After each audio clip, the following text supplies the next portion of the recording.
Every defense in world soccer has a plan. Pep Guardiola's offense makes that plan useless before the whistle even blows. His 4-3-3 system, 4 defenders, 3 midfielders, 3 forwards, looks simple on paper. But the way Guardiola runs it, it operates less like a soccer formation and more like a chess grandmaster who's already seen 15 moves ahead. Here's why no team on the planet has cracked it. Point 1. The positional trap. He takes away your choices before you make them. Think about this in NFL terms. Imagine a defense lining up, and the offense has already identified every gap, every coverage weakness, every soft spot before the snap. That's what Guardiola builds. His system is called positional play, and the core idea is simple.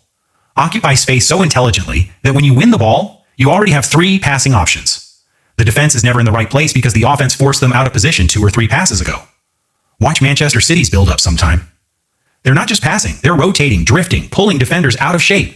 A center back steps up to close down Rodri in midfield. Now there's a gap. Kevin De Bruyne reads it instantly and slips the ball into that corridor. One defender made one step and suddenly City has a 3-on-2. Traditional defenses are built for predictable attacks. Guardiola's system is designed to make every situation unpredictable. Point 2. The width problem. They stretch you until you break. Here's where it gets physically brutal for defenders. Guardiola's wide forwards, historically players like Leroy Sane, Raheem Sterling, or Phil Foden, don't just stay wide. They pin the opposing fullbacks to the sideline. Picture a linebacker who has to cover a receiver running a deep out route while also being responsible for anything coming up the middle. That's what opposing fullbacks face all game. They can't commit fully to one threat without abandoning another. When the fullback steps inside to deal with a central overload, the wide forward gets the ball in space on the outside. When the fullback stays wide, the center of the field opens up for City's midfielders to operate freely. There's no correct answer. In the 2023 Champions League final, Inter Milan, one of the best defensive teams in Europe, spent the entire first half trying to solve exactly this problem. They couldn't. City's width created so many decision points for Inter's defenders that one lapse was inevitable. That lapse cost them the trophy. Point 3. The false 9. When the center forward isn't actually there. This is Guardiola's signature move, and it's genuinely disorienting for defenders. A traditional striker stays high and central, giving center backs a clear assignment. Track him, stay goal side, don't lose him. Easy job description. Guardiola sometimes deploys a false 9, a forward who drops deep into midfield to receive the ball.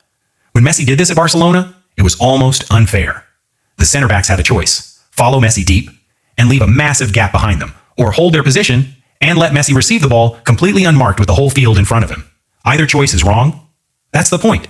When the striker isn't where he's supposed to be, the defensive structure, which is built around knowing where the striker is, collapses. Suddenly there's a free man in a dangerous area, and by the time defenders adjust, the ball is already in the net. Why this matters? Most sports conversations stay on the surface. Who's faster? Who scores more? Who's got the better roster? Guardiola's 4-3-3 forces a different conversation. It's about systems beating athletes, about structure beating instinct. That's something American sports fans understand better than they think.